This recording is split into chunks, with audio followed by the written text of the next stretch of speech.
Shalom Aleichem. Shalom, shalom to everyone watching. We are continuing in this series of To Be a Jew. We are in chapter 14, page 253.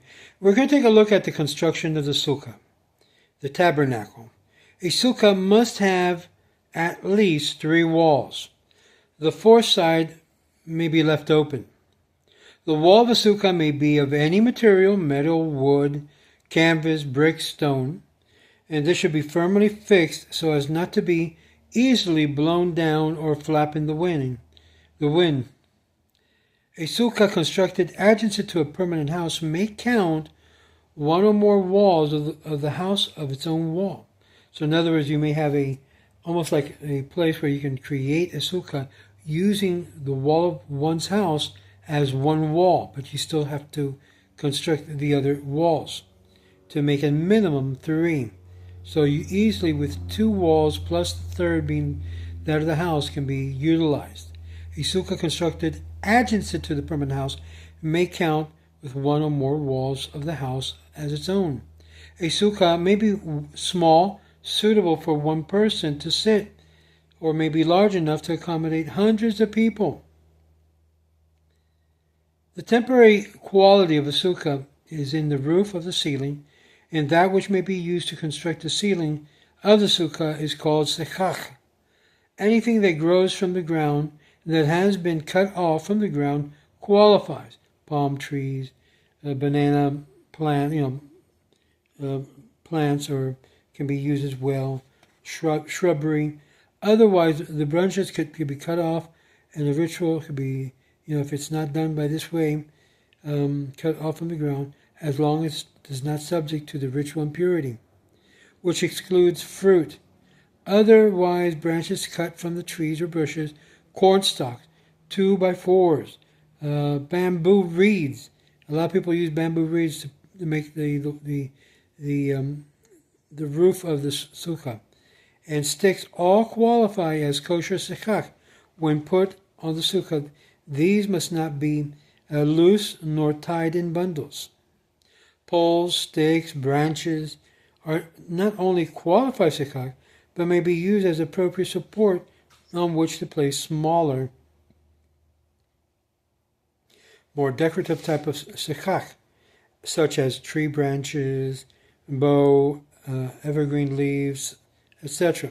Sufficient sukkot must be put on the roof so that way more shade than sunlight is provided. Some airspace in sukkot is desirable so that the stars may be visible through its clear night, although sukkah is kosher and not disqualified if the sukkah is too thick for that. One should, however, be careful that not opening between the sukkah provides an empty space wider than 10 inches. So the rule is not more of a space of 10 inches between one and the other. On the other hand, sukkah must be not so thick that in the case it rains, it serves as a protective covering and prevents the rain from dripping in. This would disqualify the sukkah. Sukkah must always be put on after the walls are completed, and never so that the sukkah is completed with putting on the sukkah. A sukkah built under a tree or under a permanent roof, such as a porch. Some people have a porch. There's already a roof on the porch. You can't build a sukkah inside of that. It is considered invalid and disqualified. You can put and utilize the wall and the extension of the sukkah, utilizing, for example, a porch. There's a lot of porches that you'll see that they have the 2 walls and then the wall against the home, and almost like main beams coming out of the wall. And on top of that, they put the sukkah or palm trees, whatever. And now you have a form of a tabernacle, a sukkah. That's perfectly fine. You'll see that in many homes here in South Florida where they have like their patio area, and they have protruding beams going out, and on top of that beam during sukkah, they will put the sukkah on top of it, and then you have all 3 walls, including that of the house. Fascinating. Question, please let me know. Be more than happy to explain. A permanent overhang that extends over the sukkah for more than 72 inches or 6 feet also disqualifies the entire sukkah. So you can't have an extension of the roof going over 72 inches. Disqualifies the sukkah. It doesn't have to be that far out. However, the entire sukkah is not disqualifying if the overhang is less than 72 inches or 6 feet, arbam amot. Even so, the area other than the overhang itself is not considered part of sukkah, and one should not sit there. It is proper, even praiseworthy, to decorate the sukkah to make it inviting and cheerful and pretty and pleasant. It's customary to hang different fruits and sukkah, to hang pictures and decorations on the walls and to put decorative tapestry. This involvement is something that the whole family enjoys. Building and decorating the sukkah is something the children love to do. I remember my own. They would get involved in putting decorations for different things, or put fruits or different hanging fake fruits inside the sukkah, and it was very decorative, very beautiful. And this makes it one more exciting and eagerly awaited the occasion for the year of Sukkah. Now, there are 4 species that normally we've read already previously about the holiday of Sukkah, and it's a time of our rejoicing. But there are 4 species that we usually acquire in order to fulfill the mitzvah of utilizing the 4 species. It's another distinctive observance related to Sukkah, and is the precept of the 4 species. And these 4 species are the citron, which is like a lemon, an ancient lemon called an etrog, a palm branch, a lulav, which is form of the actual palm tree, but is formed as in a way that looks like a sword. And the myrtle branch is connected to it with a willow branch, an arava.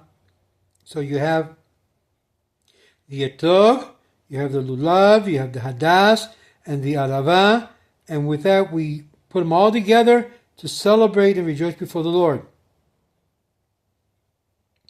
Whereas the lulav, the hadas, and the arava are bounded together as a unit, the etrog is kept separate.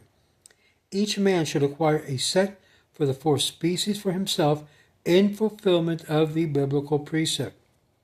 The lulav, to which are bound also the myrtle and the willow twigs, is held on the right hand, and the etrog is held in the left hand, and with the stem, which had been cut off from the tree, on top, holding the 2 together, and the following blessings is said on every day of Sukkot.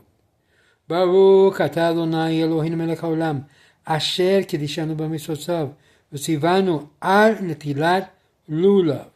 There are certain ways which you shake the lulav and the lemon or etrog in certain directions, and which means, Blessed art thou, Lord God, King of the universe, who has sanctified us with the commandment and commanded us concerning the taking of the lulav. Since the lulav is the largest of the 4 species, the entire unit is normally called lulav. The first day of Sukkot, the benediction of Shehecheyanu, is also said, and we've learned that already on page 169, where we say the blessing of the Shehecheyanu. Since it's a new holiday, it's refreshing, and so we say the blessing of Shehecheyanu v'himanu lezman hazeh. Remember, all the beginning blessing starts the same way. Baruch atah Adonai Eloheinu melech haolam, asher kiddushanu b'mitzvotav, v'tzivanu al, and he would say Shehecheyanu v'himanu lezman hazeh. Upon completing the benediction, the etrog is turned over, that the stem is below and the pitum on the top, holding the etrog next to the lulav, and the lulav is then waved in all 4 directions: east, south, west, north, upward, and downwards.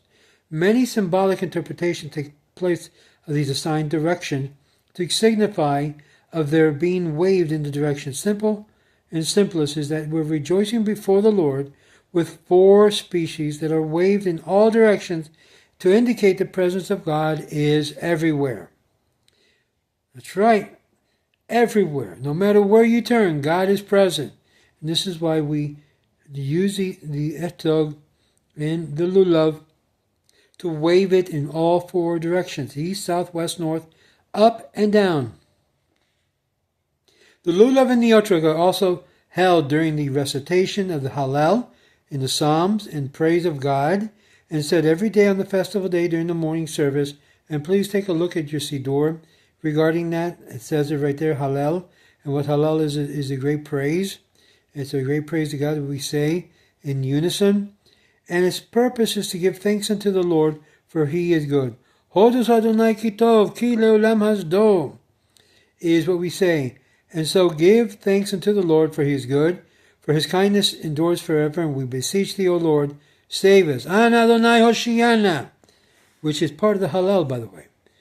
During that special portion of the festival service, known as Hashonot or Hoshanot, everyone is in the synagogue with a lulav, and Netlog joins him in the procession around the bima. So we have we circle the bima in the procession. Every day of the Sukkot, there is one such procession. While the seventh day of Sukkot, also known as Hoshana Rabbah, there are 7 circuits around the bima.